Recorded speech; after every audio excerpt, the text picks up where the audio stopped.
Δόθηκε σήμερα μια συνέντευξη τύπου από τον Σύνδεσμο των Ιδιωτικών Εκπαιδευτηρίων. Μάλιστα. Σε αυτή τη συνέντευξη τύπου, λοιπόν, όπου οι άνθρωποι την Παρασκευή και το Σάββατο θα κάνουν ένα συνέδριο με τη συμμετοχή πολλών και πολιτικών, λένε μεταξύ άλλων και στηρίζονται σε μια έκθεση του ΙΟΒΕ που θα τη δώσουν στη δημοσιότητα μέχρι την Παρασκευή, ότι για να μπορέσει να σωθεί και η δημόσια και η ιδιωτική εκπαίδευση θα πρέπει να υιοθετηθεί το κουπόνι. Το κουπόνι στην εκπαίδευση, όπου ουσιαστικά αυτό, λένε, σε έναν γονέα θα του δίνουν τη δυνατότητα με το κουπόνι, το οποίο μπορεί να είναι 3.000 ευρώ, 4.000 ευρώ, να έχει την επιλογή είτε να πάει το παιδί του σε ιδιωτικό εκπαιδευτήριο και τα χρήματα αυτά να αφαιρούνται από τα δίδακτρα του ιδιωτικού εκπαιδευτηρίου, είτε αν θέλει να προτιμήσει το δημόσιο σχολείο και τα χρήματα αυτά θα του επιστρέφονται είτε με φορολογικές ελαφρύνσεις, απαλλαγές ή με οποιονδήποτε άλλο τρόπο. Με αυτό που μας λες, ναι, καταργείται η δημόσια εκπαίδευση. Ξέρεις κανέναν που αφού θα πληρώνει το κράτος το ιδιωτικό σχολείο, να μην προτιμήσει το ιδιωτικό σχολείο και να πάει στο δημόσιο?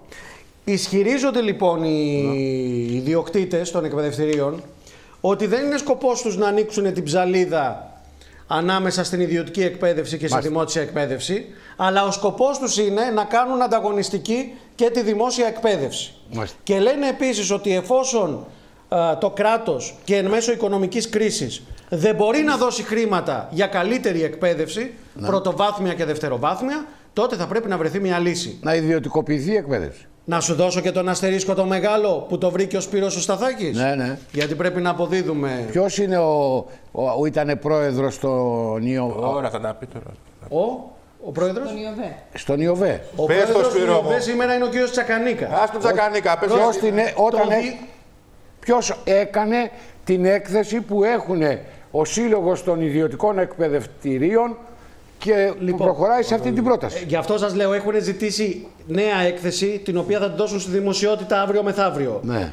Πατάνε όμως και στην έκθεση του ΙΟΒΕ το 2011, μάλιστα, όπου αναφέρει μέσα ρητά και κατηγορηματικά ότι κερδίζει συνεχώς έδαφος στην Ευρωπαϊκή Ένωση η πολιτική της επιχορήγησης μαθητών με τη μορφή των σχολικών κουπονιών, η οποία ήδη εφαρμόζεται σε 9 χώρες.